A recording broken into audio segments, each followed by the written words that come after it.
Hi, my name is Daniel. In today's video, I'm going to reinstall the exhaust manifold back onto this Jeep. I'm walking through all the steps that I'm going to do.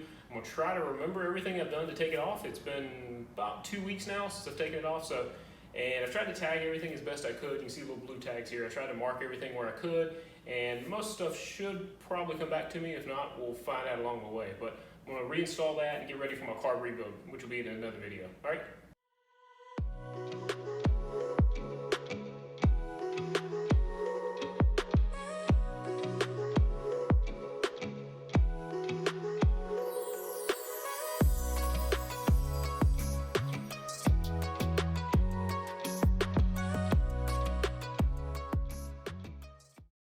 Hey guys, this is a Jeep in all its glory.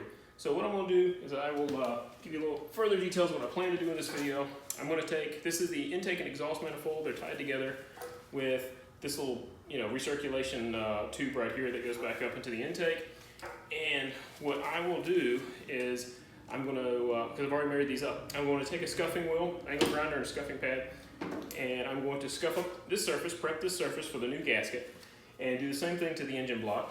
And with the new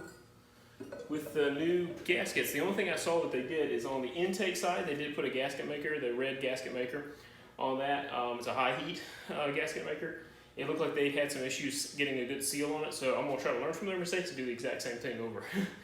And probably not try to have a mistake, of course. And so anyway, well, all right, let's get rock and rolling.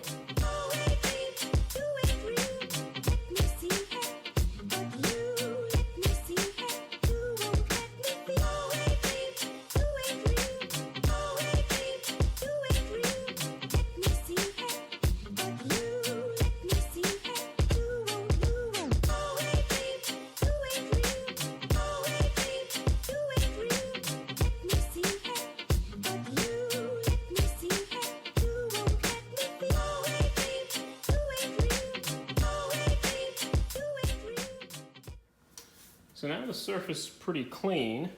I've taken the, this is my my gasket kit here that came out. It looks like intake manifold heater and intake exhaust manifold and then intake manifold. Okay, so it looks like, from what I can tell, that these two I'm probably not going to end up needing, because I don't think that's associated with mine.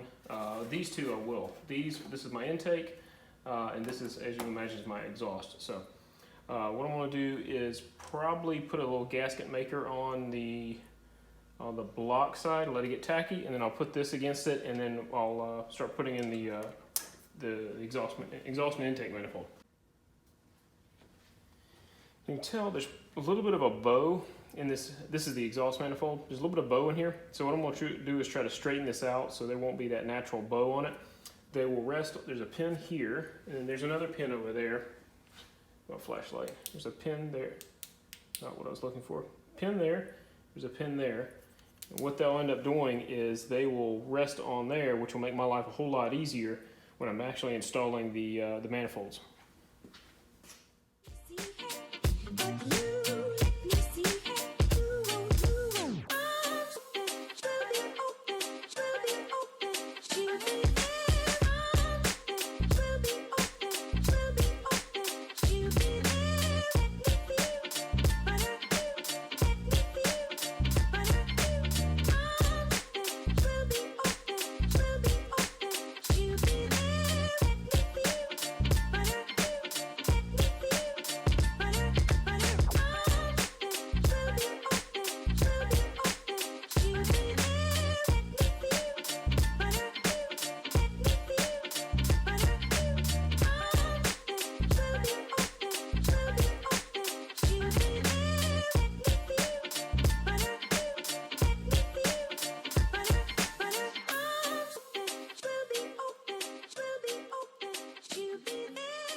My problem is when I put this in here, it slides in too far and it won't get a bite. So I'm gonna put a little paper towel in the bottom of this to make it not go down so far, so we can get a little more of a bite.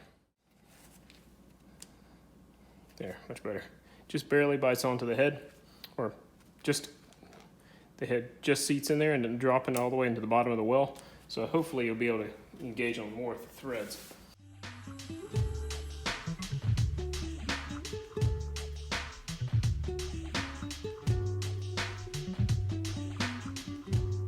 All right, so I did not get finished yesterday. This is day number 2 of this, install. So what I am dealing with, and I'll give you a little background information here, is that this is the intake, this is the exhaust, and they only have, there's one here and then there's one on the back that are actually through holes where it's a captive.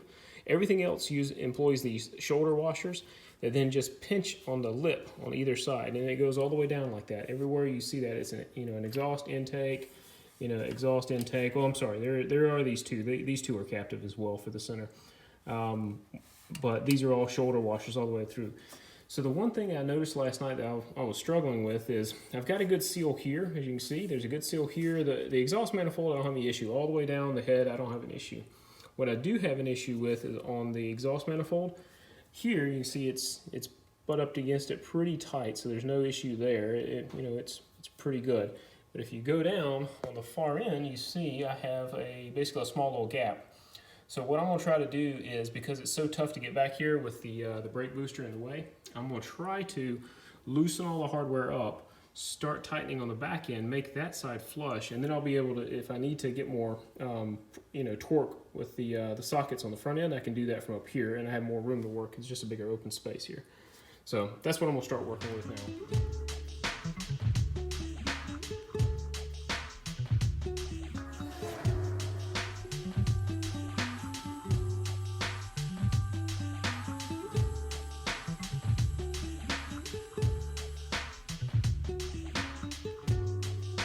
Alright, that worked. It was a knife fight all the way from the start to the finish, but it worked. I was able to do like I said. I started tightening on the far end and worked my way back this way, but I did, as you probably saw me jumping around a little bit, because I could only tighten this so much before I need to apply a little bit more pressure on the torque on this one to help relieve some stress, so I could actually tighten that one. So I kept bouncing around, getting out further and further each time, because I could only tighten this one so much until I needed to tighten this one, then I could torque out some more until I couldn't do any more on him, and just work my way out, starting on that far end.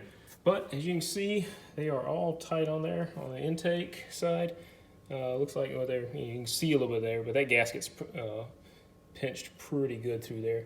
So you can see there, and then on the back one, the one I was having issues with, he is tight as a drum. So unfortunately, that was a knife fight, but I was able to get it. So in the end, I was able to get it. Probably in another video, what I'm gonna do is I'm gonna start doing the reconnection process, give you some, pointers that I've learned as I start taking this thing apart, and what I learned as I put it back together. All right, and that wraps it up for this video. That's all I really have. I was trying to do for this was just do an install for this. I knew it'd be fairly lengthy to put this in, at least time-wise, maybe not video-wise, but definitely time.